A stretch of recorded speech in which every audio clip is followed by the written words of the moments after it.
What's going on, folks? TJ Lauerman, aka That Sports Gamer here, baseball community manager for Out of the Park Developments. Very excited to talk to you guys tonight about our 16 in 16 Baseball's Tournament of Champions.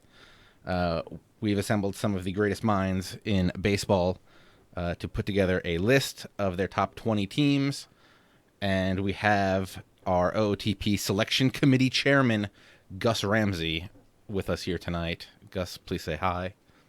Hello, everyone. Great to be with you tonight. Gus, you want to give folks a little background on yourself and your amazing career? I was at ESPN for 20 years. I'm currently doing some freelance work for the MLB Network, but for the purposes of this conversation, I spent 7 years on Baseball Tonight and was able to cultivate some relationships, which helps me form the committee for this project, which I'm very excited about. I think we put together some really, really fine people who know what they're talking about. Yeah, so the big thing in Out of the Park 17 is we have a mode that is going to let you match up teams throughout history in up to 7, maybe 9 games. I think it's up to 7 game series against each other to see what would happen if these two teams matched up in real life. And so we got this panel together. They all picked their top 20 teams, and we have the top 12 that we're going to talk about tonight that are going to go into this tournament. And then we're going to have a fan vote for the final 4 spots in this. So 16 and 16, Baseball's Tournament of Champions. We love it. Hashtag 16 and 16. You can hit us on Twitter at OOTP Baseball. We're going to be doing the top 12 countdown, as I said. And then we're going to open up the fan voting. I think it's already open, but you guys don't know the link, so it's going to be fun. Let's talk about some of the selection committee. As I said, Gus, you are our chairman. We also have Tim Kurkjian from ESPN. I mean, you can throw in a comment about any of these guys if you want. Yeah, Tim obviously is one of the great living baseball historians that we have right now. He's a good buddy of mine and has studied the game for many years. Tim, in fact, I don't know if he still does it, but for decades would cut out every box score from the notebook every day of the season for every game and put it into notebooks. So somewhere in his house, I'm assuming, he has notebooks upon notebooks upon notebooks with every box score of every game for probably the last 3 decades, if not longer. That's pretty amazing. Do you have a Tim Kurkjian impression, as most of the MLB does? Everybody does. Mine isn't good enough to do, but I will tell you, maybe the greatest thing I ever did for Baseball Tonight was behind the scenes, where for a show meeting, I brought in a helium balloon. And I said, Tim, we have to hear what your voice sounds like on helium. And Tim is as straight an arrow as you could ever find. So when he first took the balloon, he took like a teeny tiny little, and I was like, no, Tim, you have to like inhale. You really got to get it empty like half the balloon. And he finally did. And it sounded kind of like if Alvin and the Chipmunks had a baby with the Munchkins. It was pretty incredible. Next up, we have Neil Paine from FiveThirtyEight.com. Anybody who writes for 538 knows their stuff, and Neil is no exception to that rule, so it's great to have him a part of this. Next up, Brian Kenny from the MLB Network. Brian and I worked together on Baseball Tonight in the early 2000s, and Brian would always push to do stuff on slugging percentage and on base percentage, which, believe it or not, back then was not discussed. People wanted to talk about batting averages and ERAs, and Brian was on the forefront of pushing for the sabermetrics, and that has been his calling card throughout his career. So he loves the game, studies the game more than probably anybody I know. So he's a great addition to our list. Next up, Mark Simon from ESPN. Mark was my researcher on Baseball Tonight and is still a researcher for Baseball Tonight. And besides being a great Mets fan, he's a great baseball fan. He's currently writing a book on the history of the New York Yankees, which is a bit of an undertaking, obviously. Really, really smart guy, and glad to have him aboard. Ken Hirdt, Hirdt. I'm gonna say Hirdt, Hirdt. Hirdt. Yes, son of Steve Hirdt from the Elias Sports Bureau. And he works there. And Elias, for many years, would send up, had a rotation of people that they would send to help us out on Baseball Tonight. And Ken was in that list. And anytime you can add someone from Elias, you're on a project like this, you're in good hands. And we are with Ken. And also from the Elias Sports Bureau, Rob Tracy. Another guy who has studied the game longer and harder than just about anyone.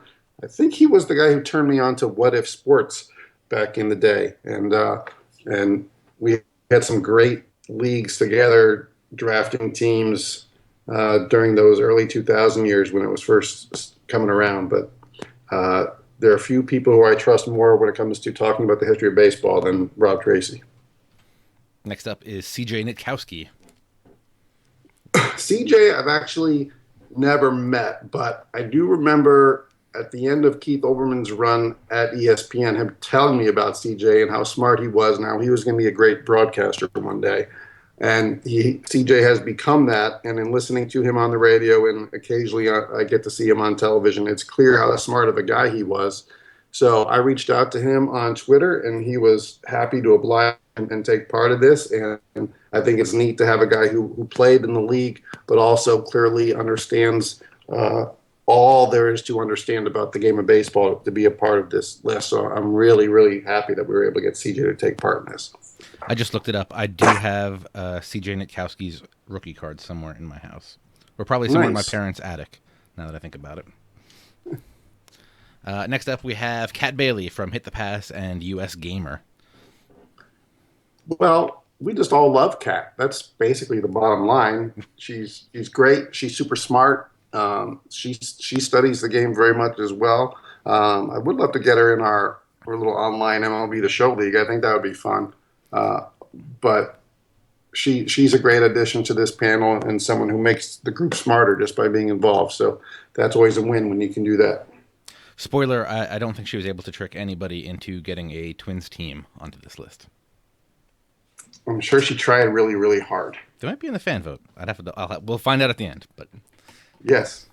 so let's get right to it, Gus. Team number 12 on our list Is the 1902 Pittsburgh Pirates.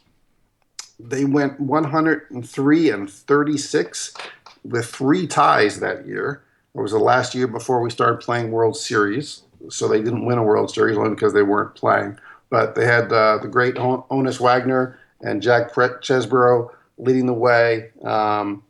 We'll talk about this as we go on, but I think all these turn-of-the-century teams will be really interesting to see how the stats that they put up, whether it be lack of power or lack of strikeout pitching from their pitchers, translates into the game. But they are our number 12 seed, the 1902 Pirates.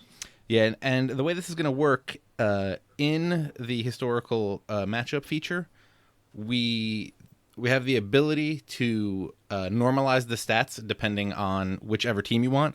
For this tournament, we're going to obviously pick the home team with the higher or lower ranking, depending on how you look at it. The lower number, the higher seed, I guess. Right. So the number 1 team is going to have home field advantage and I guess their historical stat advantage throughout the whole thing. So it will be interesting to see how the Pittsburgh Pirates do if they went up against a team that has, say, a better slugging time when some of the guys on that Pirates team only had like a 400 slugging average. Yeah, in general, I don't think any turn-of-the-century team will play well if they have to play in the modern era. I think that'll be a much bigger disadvantage than the other way around. But we shall see. As someone once said, that's why they play the games. Okay, now on to number 11. The 2001 Seattle Mariners, who Interesting went pick. yes, they went 116-46 that season, but lost in the ALCS rather badly, 4-1. this team, you forget about this season. I had to do a double take when I was looking at this team today, but they were led by Brett Boone, who hit 331 with 37 homers and 141 RBI that year, Jeez. which a season that raised a lot of eyebrows and a lot of questions for sure. But throw in Ichiro, who hit 350 with 242 hits, but not a great starting pitching staff with Garcia and Seeley and Moyer and Abbott. A solid, but like all those guys pretty much play as a number three in a rotation at best, I think. So we'll see if that pitching is able to hold up depending on matchups. But anytime you win 116 games in a regular season, you've done something pretty good. And I think they'll be pretty good if those starters can get them six, because that bullpen is pretty solid with Kazusaki, Arthur Rhodes, Jeff Nelson, and Norm Charlton. So they've got a chance. Yeah, they got some arms in there. Moving on to number 10. Going back to the turn of the century, the 1906 Chicago Cubs, who also won 116 games, but they only lost 36. They lost the World Series that year to the White Sox. They outscored opponents 704 to 381. They have the famous infield of Tinker, Evers, and Chance, and one of my all-time favorites, Three Finger Brown on the mound. They had a great pitching staff. They have six guys who had a WHIP of 1.19 or better. So I think that will translate really well in this game, regardless of what era they're playing in. This is a team that only a 10 seed, but I think could be a bit of a bracket buster. It's great. I love these turn of the century teams. If the Cubs can pull this thing out, that'd be pretty cool if they could not win a World Series in 100 years and snag this Tournament of Champions win. Yes, exactly. Moving on to number 9. Number 9 is the 1984 Detroit Tigers, who were 104 and 58. They won the World Series. Memory serves, they started the season was it 35 and 5 or some ridiculous stretch out of the gate. This is an interesting team, I think, because they're not really great in any one area. They're just kind of deep. They had good pop, but nothing that kind of jumped out of the building at you. Parrish, the catcher, had 33 homers. Gibson had 27. Some speed, not a lot of speed. Decent pitching, but statistically not great pitching, other than their closer, Willie Hernandez, who had a sub-1 whip. They did hit 184 homers. This was the team that, when you got on RBI baseball, was a lot of fun to play, because almost every guy in the lineup could hit it out of the park. But I'll be curious to see how their stats translate depending on where they're playing and who they're playing. And 84 was the year that Willie Hernandez got the Cy Young and the MVP. Yeah. Who did it last? Was Kershaw did it? And Verlander? Or just Verlander? I believe they both did. Or they both did it. Hey, it's a good guess. Number 8. Number 8, the 1970 Baltimore Orioles, who won 108 games and won the World Series, and that was right in the middle of their run there, the late 60s, early 70s, when they were one of the best teams in baseball. They had 8 players, reached double digits in homers, and they had the big three, their starting pitching with Palmer, Cuellar, McNally, all had whips under 1.2. Not a lot of high average guys necessarily, but Frank Robinson's still really good. Boog Powell, big power year. I think this team will be a tough out also. Yes, and also a huge fan of Boog's Barbecue at Camden Yards. Yes. I need to go back there. I haven't been there in a couple of years. Number 7. Number 7 is near and dear to my heart. It is the 1986 New York Mets, who won 108 games, only losing 54, same as the 70 Orioles. They won the World Series as well. Obviously, this team was loaded with pitching, a very good offense, and a good bench, too, with, depending on their platoon situation. Sometimes you'd have Backman on the bench. Sometimes it would be Tuffle. Sometimes Dykstra would be on the bench, or Mookie Wilson. For the first half of the year, they had George Foster, who hit 13 home runs before they got rid of him, and then they brought in Mazzilli, who was good off the bench. So I think in a game like this, it'll be interesting to see, if they're playing a National League game, that they'll have quality pinch hitters available, or they can do lefty righty matchups.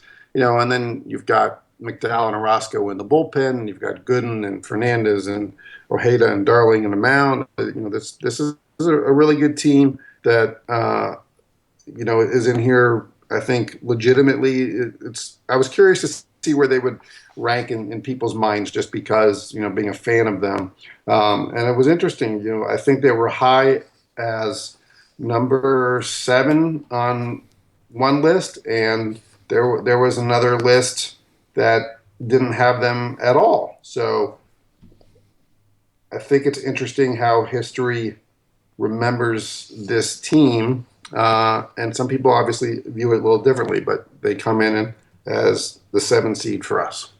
And I think this is the first time a player has shown up twice in the list. Howard Johnson was on the 84 Tigers and is also on this 86 Mets team. That's an excellent point. You're probably right, unless there was some random guy on the. No, there couldn't be, right? Unless, someone really stretched out their career and was on the 2001 Mariners, but I don't think so. There is one player on this team that does appear again later. So that's a small preview. Small preview. One, maybe. Actually, maybe there's two. Right? Yeah. Yes. They might even be related. Yeah. So, moving on to number 6. We are going to stay in the city of New York, and it is for the 1961 New York Yankees, who won 109 games. And, of course, we're famous for the years that Maris and Mantle put up, but they also had Alson Howard and Berra and Blanchard, all had 20 or more home runs. The team had 240 home runs. You throw in Ford and Stafford and Terry for the top of that 3-man rotation. And, history remembers this team well, and it should. It's a powerhouse team.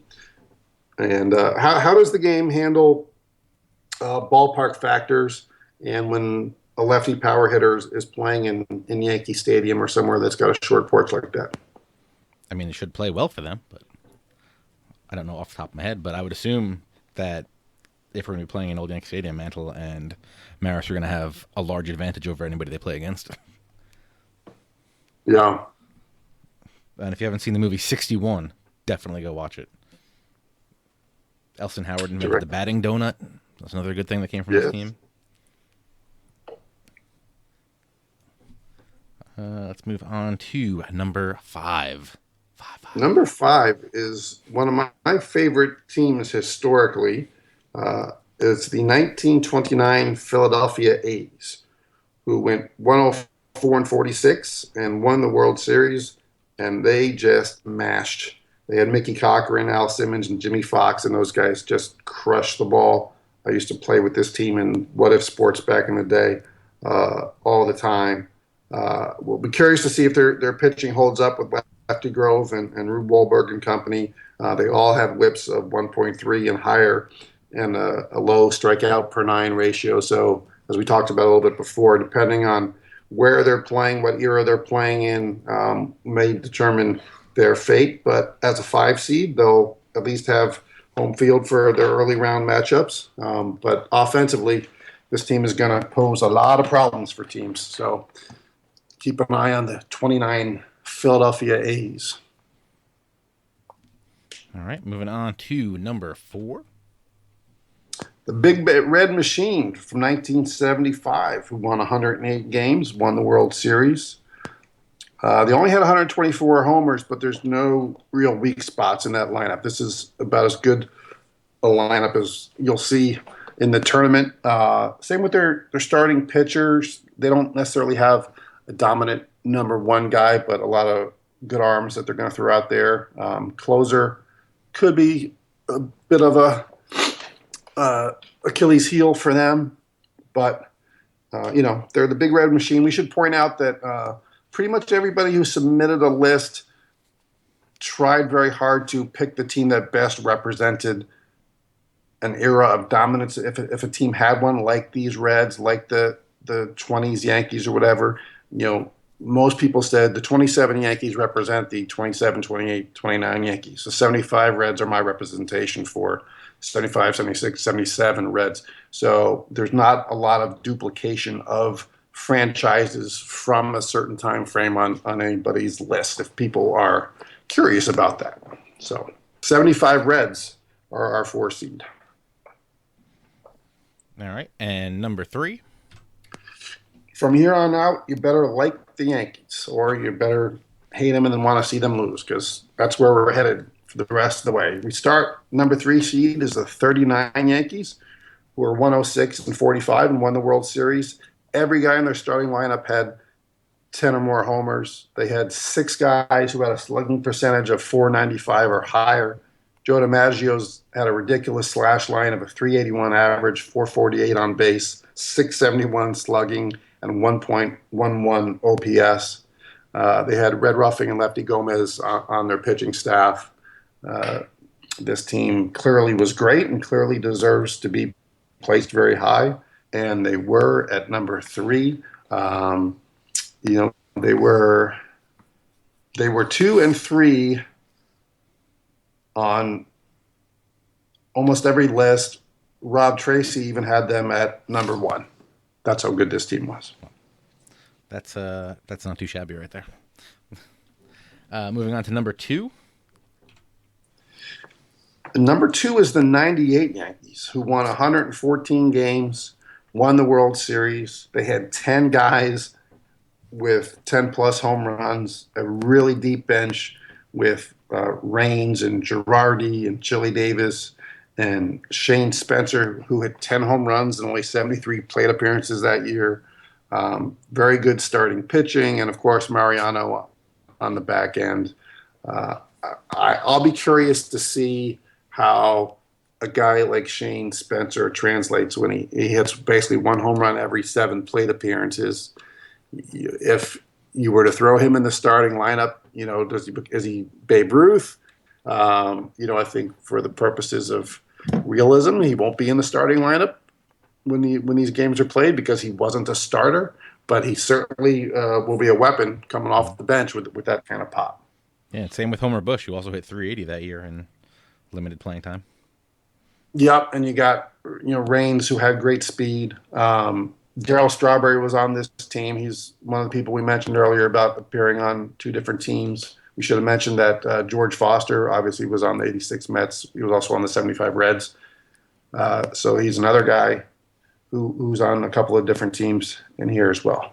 Yeah, I wouldn't be surprised if this 98 Yanks team can edge out the number 1 team. Who is the 19? Yes, the number 1 team is the 27 Yankees. Not surprisingly, they won 110.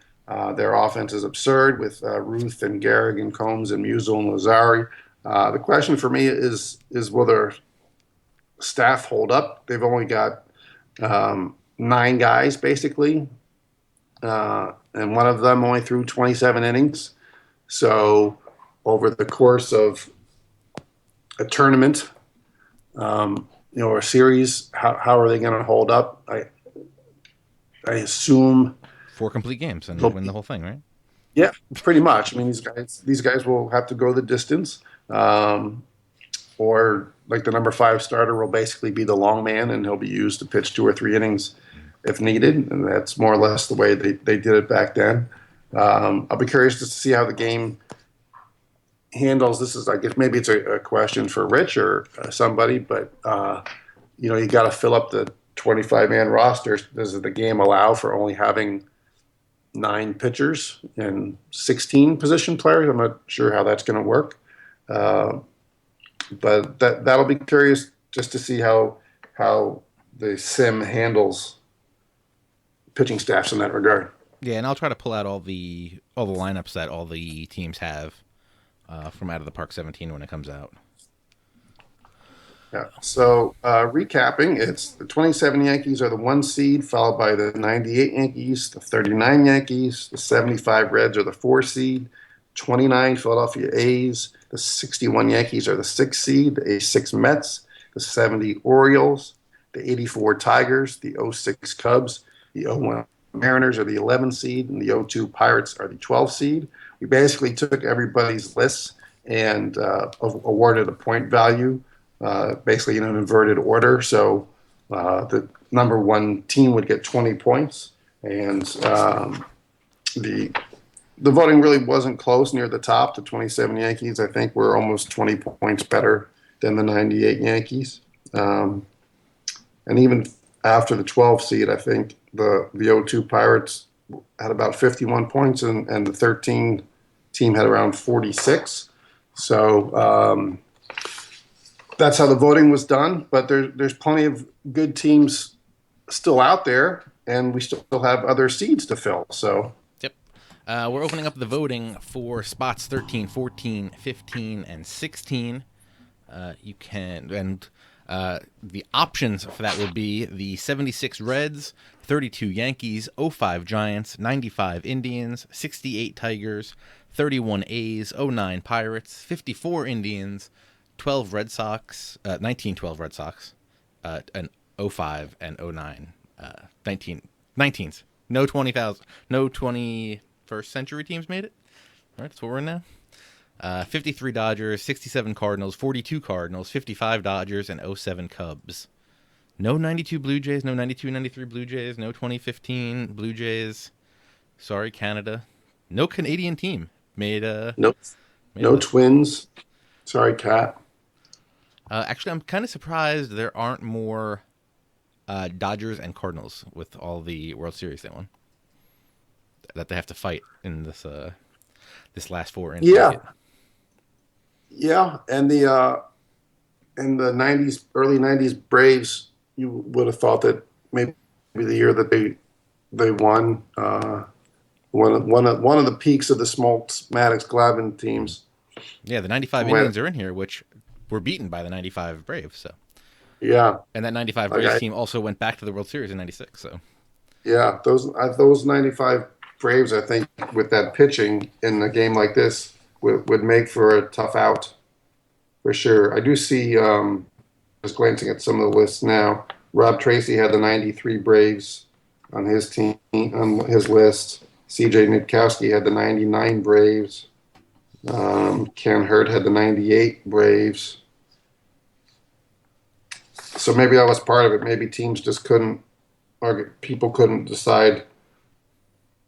Yeah, I mean, which particular one they cared for, but there are also some of these other lists. The Braves are not represented at all. So yeah, now that's no slight to them. These are all really good teams that we're talking about. Yeah, and they had a long run of the division championships, and they only were able to turn it into one World Series win. So yeah, shame on them for not winning more World Series, getting more popularity. So just in case, because I don't know, so maybe somebody else out there doesn't know, can you remind the folks where they go to vote for these remaining seats? They can go to surveymonkey.com/r/16 and 16. If they are in the Twitch chat right now, I just posted the link in there. If they're watching this afterwards on YouTube, there will be a link in the description below. Actually, on YouTube, I can probably make it so they can just click on this. And yeah, we'll be tweeting it out over the next couple of days too. And then when do the games begin? That is a great question. Why are you going to put me on the spot like that? Sorry. I couldn't remember if Rich, it was probably in the press release, which we both read and have long since forgotten because that's the way our brains work. Yep. The final tournament seedings, pairings, and schedules for all 16 teams will be announced live on this stream, I think, next Wednesday. Is next Wednesday the 16th? Yes. Yeah. So you have 1 week from tonight to vote for the 16 and 16, the final four spots in the 16 and 16. So we'll announce those live next week. The tournament will start the week after, I think. I know Rich has told me when I have to do all this stuff, so somewhere around there sounds right. The competition will run from March 24th through April 14th. We will stream select matchups, do some little recaps and stuff on the YouTube channel and things. So that'll be fun. People will be well aware of how it's going. I was thinking I should pick series MVPs and stuff too. Maybe we get an MVP of the tournament. So Absolutely. and if we can, maybe we can go dig up one of these guys, give them the trophy. Well, could be somebody who's still with us. That could be a '98 Yankee, and we get lucky. Could be Brett Boone. Oh, we should make it Brett Boone, and we should go find him. All of us. We just make it a journey. What? I know where his brother is, so he can probably put me in touch with Brett fairly quickly. But again, 331, 37 homers, 141 RBI. That was just an astounding year. And then throw in the fact that Ichiro had 242 hits. That Ichiro guy, not too shabby. He's going to the Hall of Fame someday. And he didn't even start till he was 27. No, I hope. He stayed with the Marlins, if my memory serves. I would love for him to get to 3,000 hits in Major League Baseball. I think that would be really cool if he was able to pull that off. He's He's like 60 away. Is it even that much? Yeah, I'm looking it up. I think the MLB milestone tracker has him getting it pretty soon. Let's see. 65 away. Yeah. He got 91 last year in 153 games. Yeah, he played a lot last year because Stanton got hurt. Big question is, but you know that they're going to try to get it for him. Yeah. I was actually surprised the Mariners didn't try to sign him to bring him back. Like they did with Griffey, just to... Yeah. He might be better suited to be in the American League right now, just so he can DH every once in a while. Mm-hmm. So. But the man had 1, 2, 3, 4, 5, 6, 7, 8, 9, 10 consecutive 200-hit seasons when he came to the major leagues. Does he have... I forget the math. I usually try to keep it written somewhere close so that I can look at it. Does he have more hits than Pete Rose yet? If you combine America and Japan? I want to say he's close. I think didn't he break that last year? I'm pretty sure he passed Ty Cobb. Maybe that's what... he's at 29.35. No, he's at 42.13. They used to have the Japanese stats on his... Yeah, you have to click a button to see him. Baseball Reference page. Yeah, 42.13. So he's 43 behind Pete Rose then. I mean, if you count those Japanese stats. Yeah.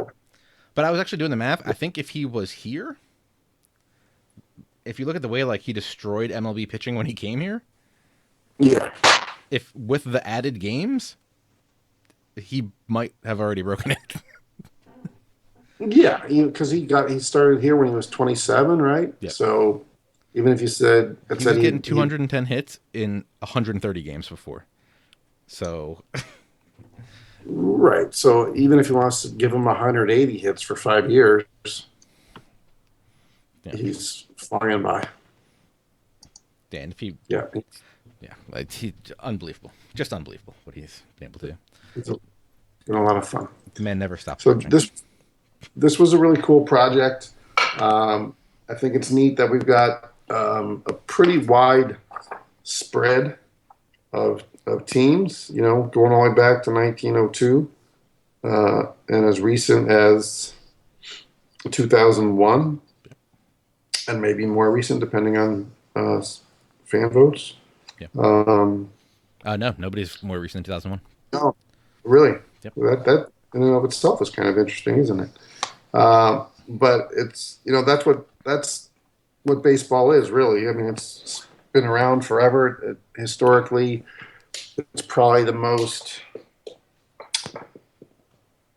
I don't know. I was gonna say it's the most easy to compare eras, but obviously it changed a little bit once we got out of the dead ball era, and but the rules haven't changed. The way the game is played like it has in basketball and football, and passing and scoring are obviously easier to do now in the NFL and the NBA than they used to be because of rules, but pitching is still pitching, and for the most part it's still the same.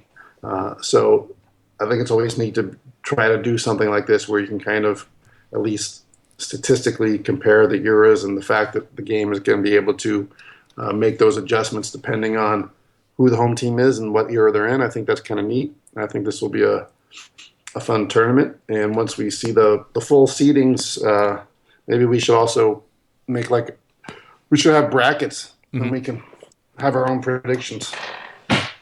We should definitely do that. We could maybe set that up for next week. Well, I guess we'll know all the teams, so we'll know the seeds and the pairings and everything. Yeah, so maybe the night before the first game is played. The first games are on the 24th, so maybe the night of the 23rd. Right. We can reveal we'll get Rich on and we can all go through our brackets. Yeah, this is going to be a lot of fun. So yeah, we stream here on twitch.tv/OOTP Developments almost every Wednesday night. So make sure you hit that follow button down below. If you're watching this on YouTube later, make sure you sub to the channel, youtube.com/OOTP Developments. You can follow us on Twitter at OOTP Baseball. You can follow Gus on Twitter at Gus Ramsey. You can follow me at That Sports Gamer. If you haven't already, you can go to ootpdevelopments.com and pre-order Out of the Park 17. There's a link right there to tell you all the good new stuff that's coming in, such as the historical exhibition mode that we're going to be using for this tournament. Very excited for that. We're going to end the stream a little early tonight. Usually we go from 9 to 10. But we just kind of wanted to get this in here. And everybody wants to see Out of the Park 17 gameplay, which we are not yet allowed to show. Maybe next week. I keep pushing Rich to see if we can start showing that yet. But we're not there yet. If you pre-order, you will get access to the Gold Master Beta Edition on March 18th. And then, is it the 22nd? Is that Tuesday? On the 22nd, yep, you'll get access to the full final version of the game. You'll also get a Steam code if you're a Steam kind of guy. And you can start running your own historical simulations. If you didn't like the teams that we picked in here, you can go pick your own, make your own thing. Tweet us about it or post it on our Facebook wall at facebook.com/OOTP Baseball. Also a great community over on the OOTPdevelopments.com forums. Go to OOTPdevelopments.com, click the community button. Tons of people in there chatting it up, talking baseball in there. Gus, do you have anything you want to plug? Sure. If you have the WWE Network, I'm currently working on the Edge and Christian show, which a new episode airs every Monday night, is available on demand on the network, and it's a sketch comedy show that's really, really funny, and we're having a great time putting it together, so check it out. So now, were you the reason that they did that bracket last episode? Because you thought you were like, they're doing an OTP 17 bracket, we need to do a WWE bracket. No, I wasn't the reason for it. The gentleman who is producing the show was at ESPN for a couple years as well, and he's the one who came up with all the different themes for the shows, and we knew that this episode was going to air in March, and so he just wanted to do something that would be related to March, and we thought that it would be a fun thing to do, and it certainly was, as we did a bracket of infamous gimmicks. And worked our way through to determine the most infamous gimmick of all time. And people like Duke the Dumpster Droese and Akeem and the Boogeyman and Zeus and Doink the Clown and those types. But it's a lot of fun. It's a lot different. I come from a live television background, and this is we shoot these episodes 2 or 3 at a time over the course of a week, and it's non-linear, and we're shooting portions of each show every single day, so you kind of have to keep track of where you are, what you've done, where you're going, and tying all the knots together. And some of the shows are more random than others, but a lot of people like that they're kind of random. And it's sketch comedy. They don't all necessarily have to tell a story. Saturday Night Live doesn't weave one skit into the next. So that's kind of been our approach. And it's also fun that we're getting legends to come on the show, as well as current superstars and divas. I think it's kind of neat for fans to see. We've got an episode coming up with where Brutus the Barber Beefcake is in it, and before you never would have seen Edge and Christian with Brutus the Barber Beefcake. So it's kind of fun when these worlds collide, and we're trying to have some fun with it. And you can get the WWE Network for $9.99 a month, right? Yes, and you get WrestleMania free if you're a new subscriber this month. So why not sign up? Are you telling me I have to finally bite the bullet and do it? I keep telling myself to do it. I keep talking myself out Well, of it, but I guess I have to do it now. I wouldn't say this. I would say this even if I wasn't helping out the WWE Network. But if you're a real pro wrestling fan and you get yourself 3 or 4 pay-per-views a year, like I consider that there's like 4 majors that I would buy regardless. Why would you spend $60 4 times when you can spend $10 12 times? You save yourself the That money. math checks out. Yeah, the math checks out. You save yourself a bunch of money. Plus, I mean, obviously the library is incredible. You can go on there and watch pretty much any match ever. Not to mention that they have old shows from Madison Square Garden, the Boston Gardens, um, Montreal, like some great stuff from the heydays for like when I was growing up in the 80s, where you can see these matches from those places. They're doing some great original programming with documentaries and some really good storytelling. And you get all the pay-per-views. And you get NXT, their developmental program, which has a lot of up-and-coming talent who you've seen. A handful of them have made their way up to WWE in the last 6 to 12 months. So as far as bang for your buck goes, $10 a month for the WWE Network, if you're a fan of that form of entertainment, is a great deal. Yeah, I was thinking about getting it just to go rewatch the whole Monday Night Wars in their entirety, and making my Yeah, wife and child never want to look at me again. and they did a series on the Monday Night Wars. That's I think 12 parts maybe. That with lots of interviews and stuff. That's great stories being told. Stone Cold Steve Austin does podcasts on there that are a lot of fun. It's great. It's a great treadmill network. It's very easy to get on there and lose yourself for an hour, and then be done with your work time. Like, oh, that was fast. And Shinsuke Nakamura is making his debut at Takeover Dallas, which is April 1st. Okay, so yeah, I got to do this. You just There gave you go. yourself a subscriber. I'm gonna say where it says refer. I'm gonna say Gus Ramsey sent me. Make sure you Gus, watch the Edge. the Edge and Christian show. Yes, definitely. And pose for the camera. You can't see me, but I'm doing You it. go. Thank you very much, Gus. I Hey, appreciate thanks for you. having me. Appreciate you coming on. Yeah, let's talk again as we get closer to the tournament starting. And if you guys are into hockey at the top of the hour, Adam and Jeff, I believe, will be doing Winnipeg Jets hockey in Franchise Hockey Manager 2 from Out of the Park Developments. Great show from those guys. Lots of info in Franchise Hockey Manager. If you got questions, they got answers. So, yes, thanks again, Gus, and we'll see you guys.